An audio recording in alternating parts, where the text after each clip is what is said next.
কে কে সম্ভাব্য ফিক্সিং করতে পারে, কোন কোন ম্যাচে করতে পারে, কি কি ধরনের করতে পারে, সেসব নিয়ে কিন্তু বাজিকররা বা যারা এদের সাথে জড়িত তারা একটা ছক এঁকে ফেলছেন।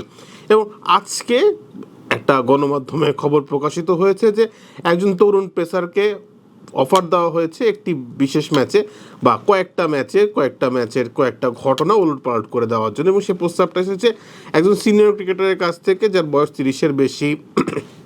ঢাকা প্রিমিয়ার ডিভিশন ক্রিকেট লিগে ওই পেসারের সাথে একই টিমে খেলেন এবং তাকে জিজ্ঞাসাবাদের জন্য বিসিবিতে ডাকা হয়েছিল। তিনি প্রথমে অসহযোগিতা করেছেন, পরে বাধ্য হয়ে এসেছেন এবং অভিযোগ অস্বীকার করেছেন।